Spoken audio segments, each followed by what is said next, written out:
Hello TGT PGT lovers, आप सभी का बहुत बहुत स्वागत है आपके अपने यूट्यूब चैनल। और मैं उम्मीद करती हूँ आप सब बेहतर तरीके से अपनी तैयारी को ज़ोरदार तरीके से कर रहे होंगे एंड आप डिमोटिवेट नहीं हो रहे होंगे, मोटिवेशन के साथ अपने अच्छे से तैयारी कर रहे होंगे। भले ही अभी यहाँ पर एग्ज़ाम नहीं है लेकिन हमारा एग्ज़ाम होगा, जो कि हमारे पास सितंबर तक ये मान के चले आप कि हमारा एग्ज़ाम हो जाएगा।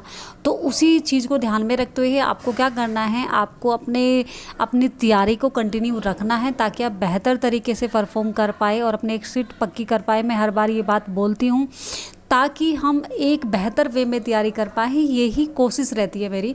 तो आप बिल्कुल भी अपनी तैयारी को ना छोड़ें, ठीक है। तो आप सभी के लिए ये वीडियो हेल्पफुल है, ये चाहे वो यूपी टीजीटी या पीजीटी से रिलेटेड है, क्योंकि इसमें आपको सारे क्वेश्चंस आपको देखने को मिलेंगे, ग्रामर से रिलेटेड भी और आपके लिटरेचर से रिलेटेड भी।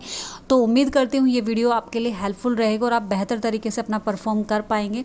तो जो भी आज हमारे साथ नए जुड़ रहे हैं वो चैनल को एक बार सब्सक्राइब जरूर कर ले ताकि नोटिफिकेशन उनके पास समय से पहुँच पाए और अच्छे से आपके पास हर एक वीडियो आपको अवेलेबल हो पाए, आपको अच्छे से मिल पाए।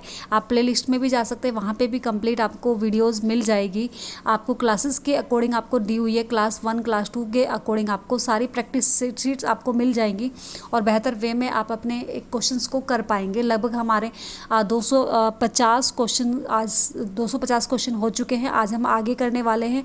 तो इसी तरीके से हम ये सीरीज़ जारी रखेंगे जब तक हमारा एग्ज़ाम नहीं होगा। तो उस वे में ही हम यहाँ पे तैयारी करते हुए जाएंगे, हमें बिल्कुल भी नहीं छोड़नी। तो चलिए फिर स्टार्ट कर लेते हैं अपना सेशन, जो कि आपका यूपी टीजीटी और पीजीटी से रिलेटेड है, जो कि मोस्ट इंपॉर्टेंट सीरीज़ मैं आपके लिए लेकर आई हूँ और हम कंटिन्यू करते हुए जा रहे हैं। तो आज लगभग हमने क्वेश्चंस कंप्लीट कर लिए हैं। 250 क्वेश्चंस हमने कंप्लीट कर लिए हैं, यानी कि हमने 250 क्वेश्चंस हमने कंप्लीट कवर कर चुके हैं हम, और आज उससे आगे करेंगे। अब आप कहेंगे कि 238 वाला क्वेश्चंस कहाँ से आया, तो मैं आपको बता दूं कि 238 वाला जो क्वेश्चन हमारी जो वीडियो थी उसमें ये क्वेश्चन था जो जिसमें कि मुझे डाउट था और मैंने आपको बताया था कि मैं शायद ही बाई मिस्टेक आपसे लिखा गया था मुझसे। तो अगर मैं बात करूँ इस क्वेश्चन का आंसर कि the better part of follower, ठीक है, यानी कि follower is डिस्क्रिएशन in this line, यानी कि ये जो लाइन ली गई थी ये हेनरी 4 पार्ट फर्स्ट से ली गई थी और जहाँ पर बाई मिस्टेक हेनरी 6 लिखा गया था। तो आप प्लीज़ उसको इग्नोर करें और इस क्वेश्चन को ध्यान रखें। ये मेरी बाई मिस्टेक मुझसे लिखा गया, तो आप उसके लिए सॉरी। और आप यहाँ पे देख सकते हैं कि जो यहाँ पे अगर हम बात करें तो क्या है, हेनरी 4 पार्ट 1 में आपको देखने को मिलता है it is spoken by character Sir John Falstaff, इस बात को बोलते हैं यहाँ पर इस लाइन को। तो ये आपका उसमें दिया गया है, अगर आपने वो पढ़ा हो तो अगर आपने नोट डाउन किया होगा तो प्लीज़ आप उसको वहाँ पे हेनरी 4 कर लेंगे। हेनरी 4 पार्ट 1 में ये बात कही गई है। एंड इसके बाद एक और क्वेश्चन जो हमारे पास था, जो कि क्वेश्चन था क्वेश्चन नंबर यानी कि 242, यानी कि 242 क्वेश्चन था आपका, जो कि हु इज़ रॉयल सेंट, जो कि रॉयल सेंस कहा गया है और वो कौन थे आपके यहाँ पर। अगर हम बात करें वीक, यानी कि इन हिज सेंटलेस, यानी कि उसकी वीक थी, उसकी कमजोरी थी, जो कि एक सेंटलेस के रूप में अगर हम देखा जाए तो वो आपके क्या कौन थे वो यहाँ पे अगर हम बात करें, उसका जो आंसर था वो डी आंसर था। और यहाँ पर ये आंसर क्या था आपका, यानी कि यहाँ पर अगर हम बात करें हेनरी 6 है, जो कि बाय मिस्टेक यहाँ पे 4 हो गया था, वहाँ पे 6 हो गया था और यहाँ पे 4 हो गया था। तो आप उसको प्लीज़ आप उसको इग्नोर करें और इस चीज़ को ध्यान रखें कि यहाँ पर जो आंसर है वो डी आंसर है और यहाँ पे हेनरी 6 यहाँ पे देखने को मिलता है हमें।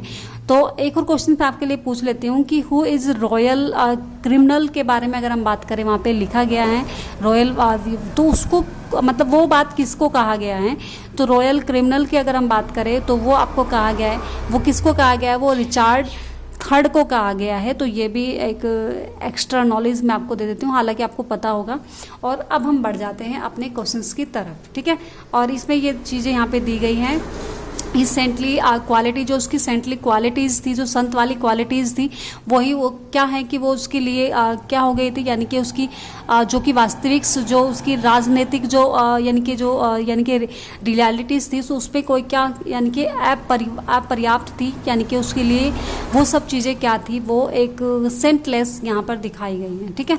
चलिए फिर अब हम क्वेश्चंस की तरफ बढ़ जाते हैं अपना, जो कि हमारे क्वेश्चंस थे, स्टार्ट हुए थे हमारे क्वेश्चंस 51 से आज हम स्टार्ट करने वाले हैं। तो ये हमारा पहला क्वेश्चन यहाँ पर देखने को मिलेगा।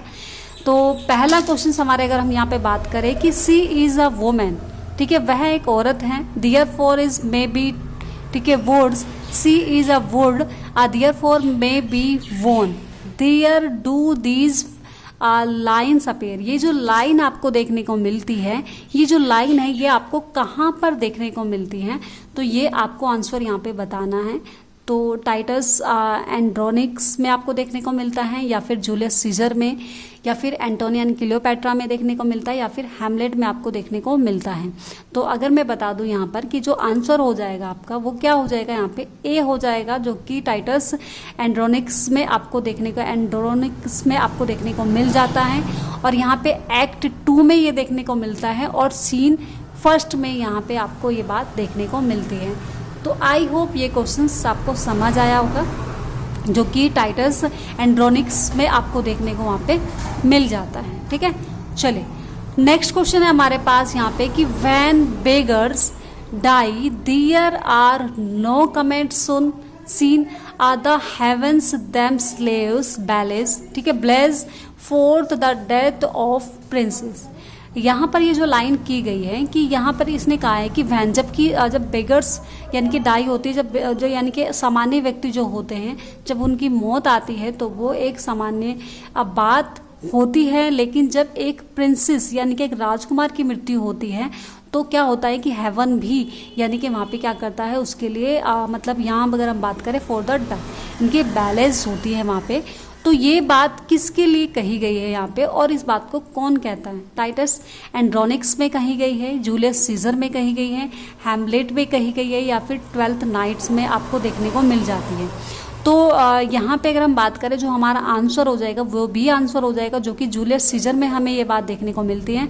और इस लाइन को कौन बोलता है? These lines appear in Julius Caesar spoken by California.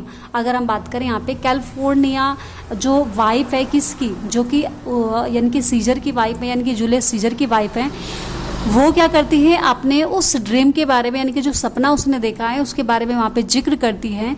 किससे? जूलियस सीजर से, अपने हस्बैंड के बारे में। वहाँ पे उसने जो देखा है अपने सपने में, उस सपने के बारे में ही वो उसको वहाँ पे बताती है और उसको सतर्क रहने के लिए आगे करती है। ठीक है, उसको बताती है। और ये जो अगर हम बात करें ये एक्ट 2 और सीन 2 में हमें ये बात यहाँ पे देखने को मिल जाती है। तो ये चीज़ आपको ध्यान रखना है। ठीक है, चलिए नेक्स्ट क्वेश्चन है हमारे पास कि let fancy still my sense in Lethe steep if it be thus to dream still let me sleep are these lines appear in. यानी कि अगर हम बात करें ये जो लाइन यहाँ पे देखने को मिल जाती है आपको कि let fancy still my sense in Lethe steep, यानी कि ये जो मैं सपना देख रहा हूँ कि ये जो ये मतलब सामने वाला ये बात जो कह रहा है कि अगर ये एक सपना भी है तो दस इज टू ड्रीम, तो ये सपना ही, मैं ये सपना देखते रहना चाहता हूँ, मतलब मैं सोते हुए रहना चाहता हूँ। तो यहाँ पर ये बात कौन कहता है और किस लिए कही जा रही है? तो हैमलेट कहता है, जूलियस सीजर 12th नाइट, या फिर हेनरी 4th पार्ट 2 में कही गई है यह बात। तो नॉर्मली मैं आपको बता दूँ तो ये किसकी लाइन है यहाँ पे? ये आंसर हो जाएगा सी आपका 12th नाइट की आपको देखने को मिल जाती है यहाँ पे। स्पोकन बाय, यहाँ पे सेबेस्टियन आपको देखने को मिलता है। जो सेबेस्टियन होता है जो कि किसका, वोइला का जो भाई होता है, वो इस बात को बोलता है क्योंकि उसको यानी कि वो क्या समझ लेता है उसको, यानी कि सिजारो समझ लेता है। सिजारो समझ कर ये कौन बोलती है यहाँ पे, जो कि कौन होती है हमारी, जो हमारी दूसरी जो हमारी यानी कि हीरोइन है, वो उनको समझकर यानी कि सिजारो समझकर वो बात वहाँ पे उसको बोलती है और मतलब उसको अपने प्यार का इजहार करती है। तो अब सेबेस्टियन ये सोचता है कि ये कौन है जो इस तरीके से मुझे बोल रही है, और ये एक्ट 4 में आपको देखने को मिलता है, सीन 1 में। ठीक है, ही इज यानी कि स्पीकिंग टू हिमसेल्फ, यानी कि सॉरी यहाँ पे अगर हम बात करें हिमसेल्फ, ये जो बात उसने कही है जब वो उसको प्यार का इजहार करती है, उसको बताती है, तो फिर यहाँ पर जो सेबेस्टियन है वो अपने आप से बात करता है कि ये जो बोल रही है, ये जो लेडी है, ये जो बातें कह रही है कि अगर ये सपना भी है तो मैं ये सपना देखते रहना चाहता हूँ, ठीक है। तो हिमसेल्फ अपने आप से कहता है कि रिएक्टिंग टू ओलिविया, जो कि ओलिविया उस बात को वहाँ पे बोलती है, ओलिविया सडन एंड कन्फ्यूजिंग यानी कि कन्फेक्सिंग अफेक्शनेट बिहेवियर टॉवर्ड्स हिम। तो वो अपने अफेक्शन वो देखते हैं वहाँ पे कि वो किस तरीके से अपने लिए वो यानी कि उसका अफेक्शनेट बिहेवियर को देखकर वो थोड़ा सा क्या हो जाता है वहाँ पे आश्चर्यचकित हो जाता है। तो इस तरीके से उस बात को वहाँ पे बोलता है अपने आप से, which is attributes to either madness. उसे लगता है कि ये क्या है, मैडनेस मतलब एक ड्रीम है, कि मैं पागलपन में कोई एक सपना देख रहा हूँ, तो उसे ये महसूस यहाँ पे होता है, ठीक है। चलिए फिर नेक्स्ट क्वेश्चन की तरफ बढ़ जाते हैं।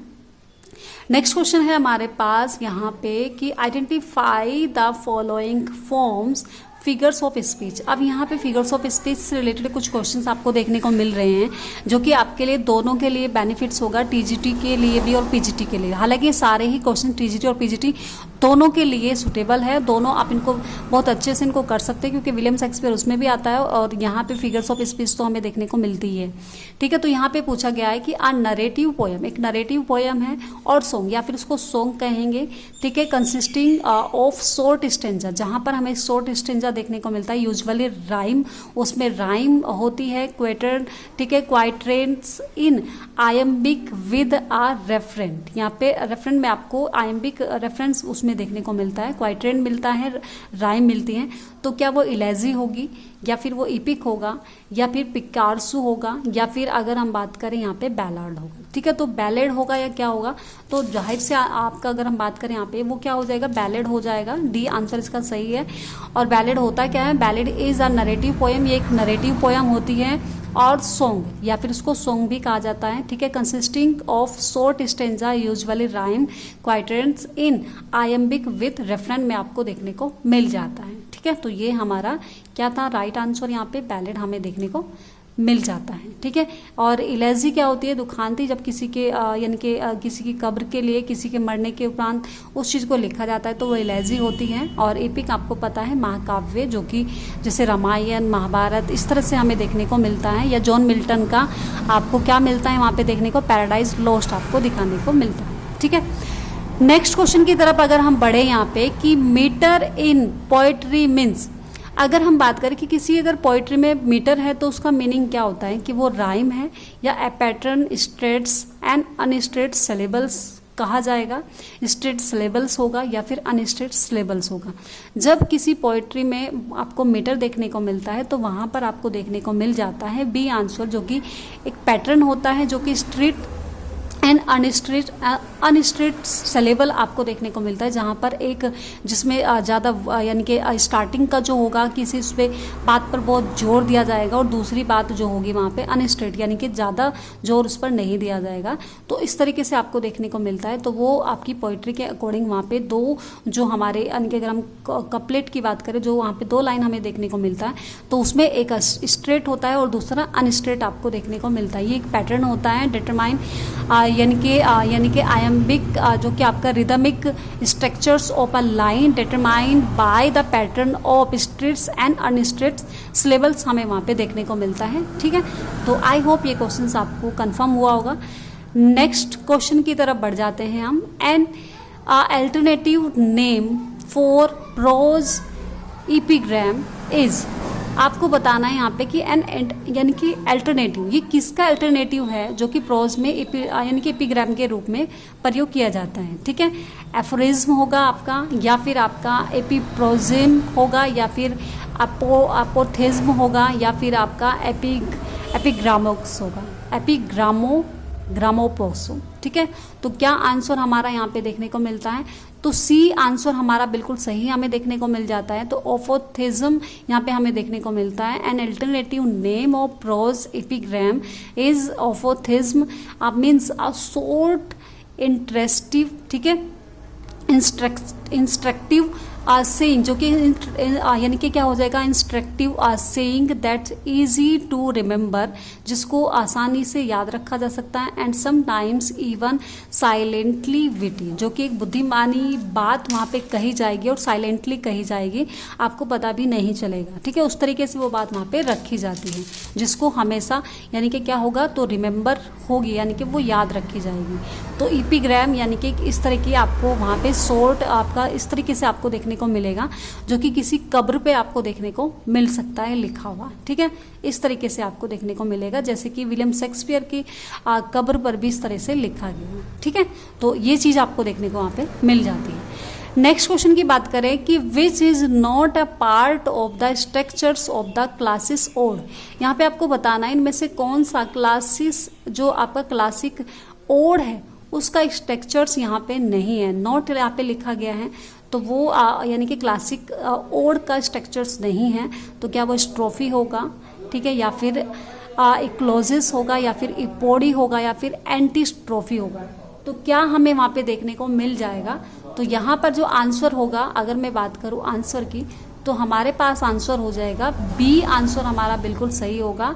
तो क्या हो जाएगा, इक्लोजिस आपको देखने को मिल जाएगा, यानी कि इन क्लासिकल ओड, अगर हम बात करें क्लासिकल ओड के बारे में, in classical ode stanza were patterns, ठीक है, pattern in sets of 3 moving in a dance rhythm to the left, the chorus chanted, the strophe moving to the right.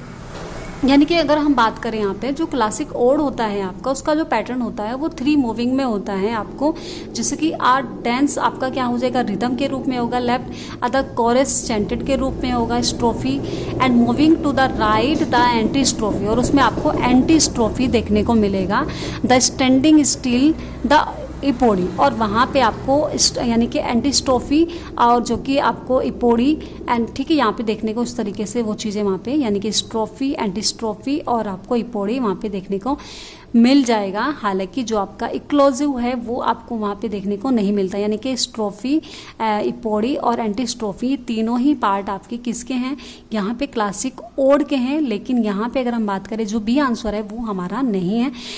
इक्लोजिस होता क्या है, इज़ अ शॉर्ट पोएम, ये एक short poem होता है, specially अ pastoral dialogues में इसको लिखा जाता है, पेस्टोरियल, ठीक है, इस तरीके से आपको देखने को मिल जाएगा, ठीक है। तो आई होप ये क्वेश्चन आपको समझ आया होगा।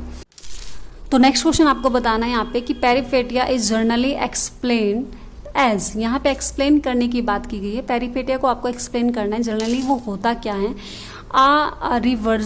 रिवर्सल ऑफ सिचुएशन होता है, द कैलकुलेशन होता है, या फिर the conflict in the play होता है, या फिर द चेंज फॉर्म होता है, कोई चेंज फॉर्म यानी कि इग्नोरेंस टू नॉलेज के लिए होता है। तो क्या हमें यहाँ पे देखने को मिल जाता है, तो यहाँ पर अगर मैं बात करूँ आंसर की, तो आपको आंसर देखने को मिल जाएगा भाई, ए आंसर हमें देखने को मिल जाता है, जो कि क्या होता है यहाँ पे अगर हम बात करें कि रिवर्सल ऑफ सिचुएशन, यानी कि अगर हम बात करें peripeteia means reversal in fortune from happiness to यानी कि क्या हो जाएगा, डिसेक्टर, यानी कि Aristotle introduce the concept of peripeteia is in his discussion of simple and complex plot in Poetics, ठीक है।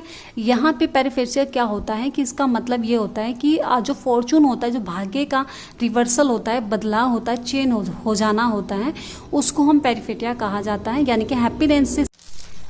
तो यहाँ पे अगर हम बात करें कि फॉर्चून का वहाँ पे क्या हो जाता है, बदलना होता है, रिवर्सल हो जाता है, यानी कि हैप्पीनेस से सीधा क्या हो जाएगा, वहाँ पे डिसेक्टर्स वहाँ पे हमें देखने को मिलता है, जो कि अरिस्टोटल ने इसको क्या किया था, इंट्रोड्यूस किया था, concept of peripeteia is discussion of simple and complex plots आपको देखने को मिल जाता है। तो ये हमें पता चला कि यहाँ पे क्या होता है, ये किसी ड्रामा में क्या होता है, पेरिफेसिया इस तरीके से आपको देखने को मिलता है, जहाँ पर क्या हो जाता है, फॉर्चून का रिवर्सल आपको देखने को मिल जाता है। चलिए भाई, नेक्स्ट क्वेश्चन की बात करें कि अब आपको बताना है यहाँ पे यानी कि जैसे कि अगर हम बात करें क्वार्टर्स एंड फोलियोज, जो कि आपको देखने को मिलता है, आर टर्म, जो कि 2 टर्म है। आपको बताना है क्वार्टर यानी कि quarters and folios are term associated with. आपको यहाँ पे बताना है कि जो क्वार्टर्स होते हैं एंड फोलियोज होते हैं आर टर्म, ये एसोसिएटेड की गई है किस चीज़ के लिए, ठीक है, प्रिंटिंग एंड पब्लिशिंग के लिए, या क्रिटिसिज्म के लिए की गई है, या फिर यहाँ पे अगर हम बात करें परफॉर्मेंस के लिए की गई है, या फिर राइटिंग के लिए की गई है। तो किसके लिए यहाँ पे की गई है ये, अगर मैं बात करूँ आंसर हो जाएगा ए, यानी कि प्रिंटिंग एंड पब्लिशिंग के लिए हम इसका इस्तेमाल करते हैं। Quarters and folios are term associated with printing and publishing. तो प्रिंटिंग एंड पब्लिशिंग के लिए होता है क्वार्टों का मतलब यहाँ पे होता है कि शीट, एक शीट होती है जो कि फोल्ड की जाती है ट्विस्ट इनटू 4, यानी कि जिसको ट्विस्ट में 3 बार उसको फोल्ड किया जाता है इनटू 4 लीव्स में, और उसके 4 लेज होते हैं, ठीक है। Folio is a Latin word, जो फोलियो होता है एक लेटिन वर्ड है विच मीन्स, जिसका मीनिंग होता है लीफ, यानी कि एक लीफ होता है if the sheet is folded, जिसको अगर हम बात करें कि यदि उस शीट को फोल्ड किया जाता है वंस, एक बार, so as the form 2 leaves, तो उसके 2 लीव्स आपको देखने को मिल जाते हैं 2 लीव्स उसको देखने को मिल जाते हैं।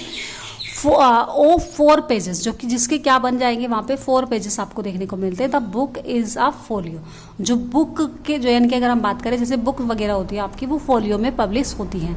तो यहाँ पर क्वार्टर्स एंड यहाँ पे फोलियोज दोनों में ही यहाँ पे दोनों को क्या है, यहाँ पे एक टर्म है जो कि associated with printing and publishing के लिए उसको इस्तेमाल किया जाता है, ठीक है।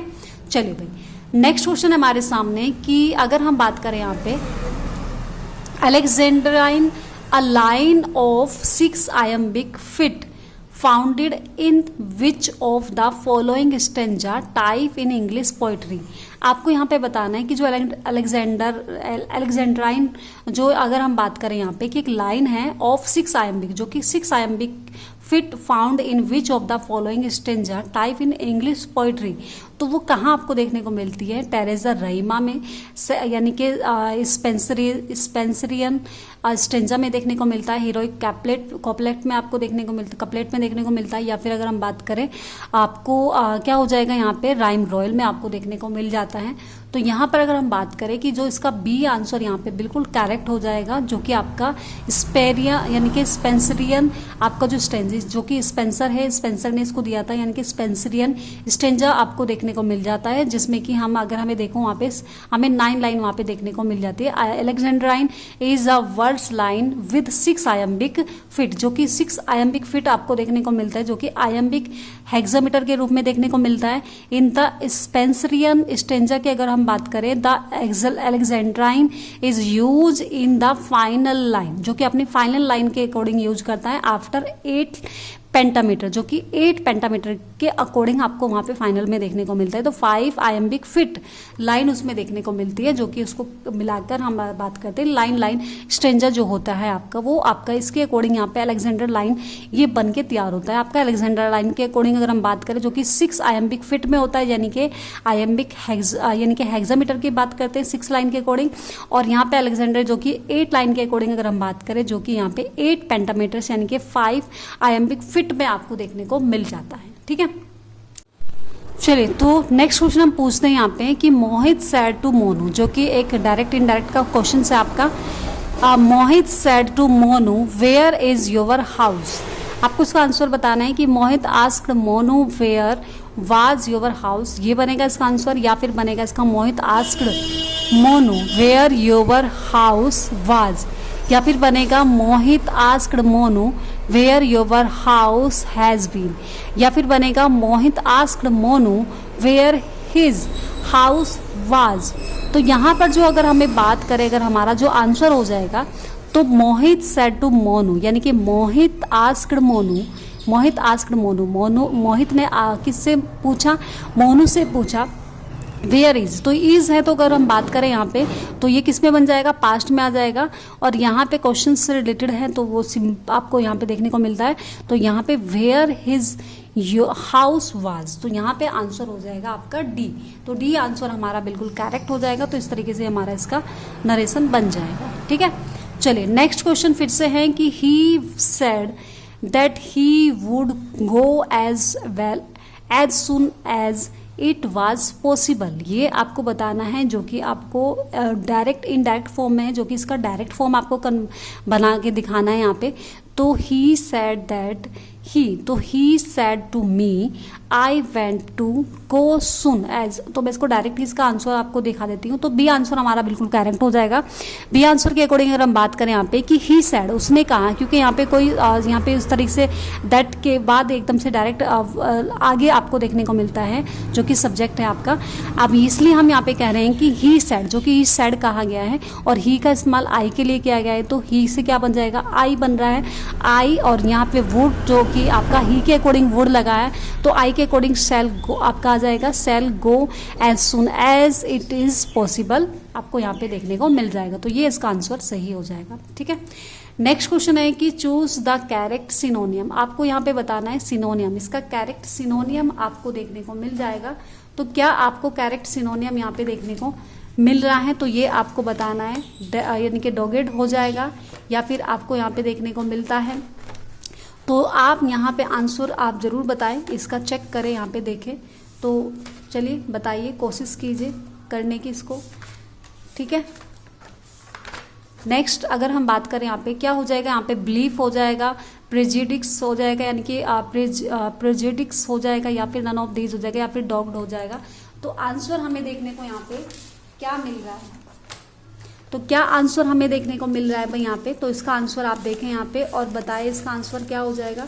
तो यहाँ पे हमें आंसर देखने को मिल रहा है ये वाला।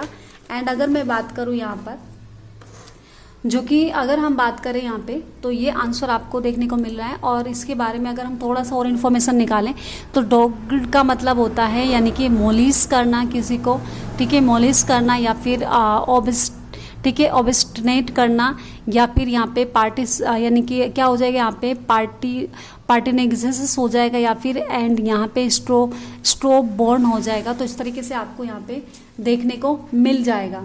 तो ये आपको यहाँ पे बताना है। तो इस तरीके से हमें यहाँ पे देखने को मिल जाता है आंसर इसका। एंड यहाँ पे इस तरीके से अब अगर हम बात करें कि जो कि प्रेजुडिस है, प्रेजुडिस का मीनिंग क्या होता है, तो वो भी आप आसानी से देख सकते हैं यहाँ पे, इसके बारे में आपको देखने को मिल जाता है यहाँ पे। ठीक है, तो अगर हम बात करें यहाँ पे जो मैंने अभी आपको बताया डॉगिड का मीनिंग जो होता है वो यानी कि क्या हो जाता है यहाँ पे हड्डी से रिलेटेड है, यानी कि हट करना। और यहाँ पे अगर हम बात करें कि यानी कि प्रेजुडिक्स की बात करें तो पूर्वग्रह, यानी कि पहले से कोई धारणा बना लेना किसी के बारे में, है ना, तो पार्टिसिलिटी हो जाएगा, या फिर यानी कि फेवरिजिस्टिज्म हो जाएगा। तो इस तरीके से हमें देखने को वहाँ पे मिलता है। और इसका जो आंसर हमारा बी आंसर हमें बिलीफ देखने को मिलता है, यानी कि डोगमा का जो मीनिंग होता है वो भी बिलीफ, यानी कि किसी भी अगर हम उसको बात करें यहाँ पे तो ये क्या होता है हट धर्मिता, यानी कि किसी चीज़ को बिल्कुल कट्टरपंथा से मान लेना, उस पर बिलीव करना ही आपका डोगमा कहलाता है। ठीक है, चलिए भाई नेक्स्ट क्वेश्चन की बात करें अगर हम, चूज द करेक्ट सिनोनियम, ठीक है, बायस, तो यानी कि बेस का आपको बताना है यहाँ पे सही आंसर क्या आपको देखने को मिल जाता है। तो क्या प्रीडिपोजिशन हो जाएगा, यानी कि पोजीशन आपको देखने को मिलता है, नोशन देखने को मिलता है, यानी कि हेटेड्स मिलता है, या फिर नन ऑफ दीज मिल जाएगा। तो सही आंसर जो अगर मैं बात करूं यहाँ पे ए हमारा आंसर यहाँ पे सही हो जाएगा। और यहाँ पे जो प्रीडिस्पोजिशन के बारे में अगर बात करें तो ये भी आपका पूर्व यानी कि पूर्ववर्ती के बारे में अगर हम बात करें, पूर्व धारणा या पूर्ववर्ती पहले से कोई चीज़ बना लेना। नोशन का मतलब भी यहाँ पे धारणा से रिलेटेड है, कोई धारणा आपकी, कोई आप विश्वास है, कोई आपका कोई धारणा बना रखी है। और हेटेड का आपको पता ही है, हेट करना, नफरत करना। तो यहाँ पर अगर हम बात करें जो ए आंसर हमारा क्या हो जाएगा, और जो ये बैस है यहाँ पे, ये भी इसका भी मतलब क्या होता है यहाँ पे पक्षपात करना, यानी कि इसका जो मीनिंग हो जाएगा बायस का मतलब क्या होता है पक्षपात करना। और जो ये भी क्या है पक्षपात करना ही। और जो आपका यानी कि प्रेडिस्पोजिशन होता है ये भी पूर्व यानी कि पूर्ववर्ती होता है, यानी कि पहले से पक्षपात मतलब किस चीज़ के लिए पक्षपात ही करना ही होता है। ठीक है, तो नेक्स्ट क्वेश्चन हमारे सामने यहाँ पे दिया हुआ है एंड नेक्स्ट क्वेश्चन का आंसर आपको बताना है यहाँ पे। तो नेक्स्ट क्वेश्चन के अकॉर्डिंग अगर हम बात करें यहाँ पे तो आपको बताना है यहाँ पे यानी कि कैप्टिविटी का एंटोनियम आपको बताना है यहाँ पे। कैप्टिविटी का एंटोनियम क्या हो जाएगा, तो क्या यानी कि स्लेवरी हो जाएगा, बाउंडेज हो जाएगा, या फिर फ्रीडम हो जाएगा, या डिपेंडेंट हो जाएगा। तो अगर मैं बात करूँ, अगर मुझे नहीं समझ आ रहा है इसका मीनिंग क्या होता है, तो मैं इसको स्लेवरी की अगर हम बात करें तो ये क्या होता है, गुलामी होता है। बाउंडेज का मतलब किसी पे बाउंडेज लगा देना, है ना। और अगर हम बात डिपेंडेंट का मतलब होता है किसी पे डिपेंड होना होता है। और यहाँ पर ये तीनों ही इसका मतलब है कि ये भी यानी कि जो कैप्टिविटी है ये भी क्या है, इसका मीनिंग भी क्या हो जाएगा, यानी कि किसी चीज़ को कैद करना, कैदी यानी कि कैद करने से रिलेटेड होता है। सेवरिंग भी गुलामिंग होता है, बाउंडेज भी किसी पे रोक होना होता है। लेकिन जो फ्रीडम है यहाँ पे, तो फ्रीडम क्या है, एक आज़ादी है। तो यहाँ पर जो मेन आंसर, हमारा आंसर जो देखने को मिल जाएगा वो सी आंसर हमें मिल जाएगा। तो फ्रीडम इसका आंसर बिल्कुल करेक्ट हमें देखने को मिल जाएगा। ठीक है, नेक्स्ट आपका यहाँ पे इसका भी अपोजिट आपको बताना है। सुपर यानी कि आपको बताना है सुपरसिलोजिस का मीनिंग क्या होता है। स्नोबिस होता है या फिर ठीक है, एरोगेंट होता है, या फिर सुपरफिशियल होता है, या फिर मिक एंड हम्बल होता है। तो जाहिर सी बात है, अगर मैं आंसर की बात करूं यहाँ पे, तो हमारा आंसर हो जाएगा डी, मिक एंड हम्बल। और सुपर यानी कि अगर हम बात करें सुपरसिलियस का मीनिंग क्या होता है यहाँ पे, ये होता है आपका घमंडी से रिलेटेड, यानी कि जिसको ईगो हो, ईगोनेट, यानी कि एरोगेंट भी आपका ईगोनेट से रिलेटेड आ जाता है। सॉरी, एरोगेंट क्या है यहाँ पे, कि एरोगेंट होता है नॉर्मली, अगर हम बात करें यहाँ पे एक यानी कि क्या हो जाएगा यहाँ पे, क्या माने हम इसको, एरोगेंट का मतलब होता है यानी कि अभिमानी, कोई अभिमानी हो सकता है, अभिमानी से रिलेटेड होता है। या फिर अगर हम बात करें सुपरफिशियल्स, मतलब हम बात करें सुपरफिशियल्स होगा। और यहाँ पे अपोजिट पूछा गया है, तो ये तो अगर हम बात करो एरोगेंट तो सेम है ना। ये तो क्या है, ये भी इसका अगर हम बात करें, ये भी एरोगेंट का मतलब घमंडी होता है। और यानी कि सुबलेस यानी कि स्नोबिस का मतलब क्या होता है, असभ्य होता है। और सुपरफिशियल्स भी इसी तरीके से होता है। लेकिन इसका जो अपोजिट हो जाएगा वो मिक एंड हम्बल हो जाएगा, यानी कि जो कि क्या हो जाएगा, जो नर्म स्वभाव वाला व्यक्ति होगा उसके लिए यूज किया जाता है। ठीक है, नेक्स्ट क्वेश्चन है हमारे सामने कि द एक्सप्रेशन, आपको बताना है यहाँ पे expression gift of the gap means, आपको गिफ्ट ऑफ द गैप का मीनिंग आपको बताना है यहाँ पे। तो इसका जो मीनिंग है वो क्या आपको देखने को यहाँ पे मिल रहा है, तो वो चीज़ आपको यहाँ पे बतानी है। तो चलिए फिर बताइए भाई क्या हो जाएगा यहाँ पे। तो पावर ऑफ लर्निंग होगा, ब्लेसिंग हो जाएगा, पावर ऑफ यानी कि इलोक्वेंस हो जाएगा, या फिर यानी कि ट्रेसियोर हो जाएगा। तो जाहिर सी बात है किसी आंसर हमारा देखने को मिल जाएगा, तो पावर ऑफ यानी कि क्या हो जाएगा, इक्विवेलेंस आपको देखने को यहाँ पे मिल जाता है। तो इस तरीके से ये आंसर हमें देखने को मिल जाता है। तो इसका मीनिंग क्या होता है यहाँ पे, अगर मैं बात करूँ यहाँ पे, तो इस बात यानी कि अर्थात मतलब बात करने की कला को जानने वाला, जो अपनी बातों से लोगों को क्या कर सकता है, आनंदित कर सकता है, खुश कर सकता है, आकर्षित कर सकता है। ठीक है, तो ये इसका मीनिंग होता है गिफ्ट ऑफ द गैप का। तो पावर ऑफ इलेक्सिस यानी कि अपनी तरफ आकर्षित करने वाले व्यक्ति को, जिसके अंदर उतनी क्षमता होती है, उतनी पावर होती है। ठीक है, तो यहाँ पर इसका आंसर ये आपको देखने को मिल जाएगा। नेक्स्ट क्वेश्चन है कि a collection of small coloured flags is called, आपको बताना है यहाँ पे कि कलेक्शन एक समूह है ऑफ, जो कि स्मॉल का एक स्मॉल है, कलर्स है और फ्लैगिज, तो उसको हम क्या बोलेंगे, यानी कि छोटे रंगीन झंडे के संग्रह को हम यहाँ पर हम क्या बात कर सकते हैं, इस छड़ी को क्या कह सकते हैं हम इसको। तो यानी कि यानी कि वोलोप्टेरियड्स चेरी कह सकते हैं, वोलोप्टेरी, या फिर यानी कि क्या हो जाता है कि बूंटिंग, या फिर ट्रॉफ, या फिर नन ऑफ दीज यहाँ पे हमें देखने को मिल जाएगा। तो आंसर हमारा क्या हो जाएगा, ए आंसर हमें देखने को यहाँ पे मिल जाएगा, जो कि क्या हो जाएगा कि यानी कि पिटेरिस यहाँ पे आपको देखने को मिलता है, जो कि क्या हो सकता है, कोई एक, अगर हम बात करें यहाँ पे किस तरीके से किसी चीज़ को सजाकर संवार कर आपको दिखाना, उस तरीके से यहाँ पे देखने को मिल जाता है। यानी कि छोटे रंगीन झंडे के संग्रह की यानी कि एक ऐसी, अगर हम बात करें यहाँ पे, जो कि के रूप में आपको, सजावट के रूप में आपको दिखाया जाता है। तो इस तरीके से हमें देखने को मिल जाता है। नेक्स्ट क्वेश्चन हमारे पास है कि which of the following is यानी कि ग्रामेटिकली इनकरेक्ट वाक्य आपको बताना है यहाँ पे। तो आपको बताना है कौन सा यहाँ पे इनकरेक्ट है। तो राइट मीनिंग ये बिल्कुल सही है हमारे हिसाब से। We went near the station, यानी कि हम क्या हैं, वी वेंट, हम स्टेशन के पास पहुँचे। फिर या फिर अगर हम बात करें कि we was a favourite with his friends, या फिर आपको देख रहा है यहाँ पे कि the throw the stick into the river. तो जो नेक्स्ट जो राइट आंसर हमें देखने को मिलता है, तो ये क्या है, इनकरेक्ट वाक्य आपको देखने को मिलता है कि वी वेंट, हम पहुंचे, यानी कि हम चाहते हैं near the station, station by, तो स्टेशन के पास की बात हो रही है, तो नियर बाय यहाँ पे लगना चाहिए, तो ये इनकरेक्ट यहाँ पे हमें देखने को मिल जाता है। तो ठीक क्या हो जाएगा आंसर यहाँ पे, बी आंसर आपका सही हो जाएगा, यानी कि गलत हो जाएगा। ठीक है, नेक्स्ट एंड लास्ट क्वेश्चन हमारे पास कि ओनली द यानी कि science student can apply for this post, यानी कि ओनली साइंस के स्टूडेंट ही इस पोस्ट को अप्लाई कर सकते हैं। तो इसके लिए आपको निगेटिव बनाना है। तो निगेटिव कैसे बनेगा, नन बट द यानी कि science student can not apply, यहाँ पे तो कैन नॉट अप्लाई, यहाँ पे भी नन आ गया, यहाँ पे कैन नॉट भी आ गया, तो दो चीज़ तो नहीं होगी। यानी कि none but the science student can apply for this post, यानी कि कोई नहीं लेकिन जो साइंस के स्टूडेंट है वो अप्लाई कर सकते हैं। ठीक है, तो ये तो थोड़ा सही लग रहा है। Only but the science student can not apply, ये भी सही नहीं है, और नो अदर देन साइंस, ये भी हमारा सही नहीं है। तो हमारा जो आंसर हो जाएगा वो क्या हो जाएगा, बी आंसर ही हमारा करेक्ट यहाँ पे देखने को मिल जाता है कि none but the science student can apply for this post, कोई नहीं लेकिन आपके जो साइंस के स्टूडेंट है इस पोस्ट को अप्लाई कर सकते हैं। तो आई होप ये क्वेश्चन सारे के सारे आपको सीरीज जो मैंने आपको समझाई है ये सभी आपके लिए हेल्पफुल रहेंगे।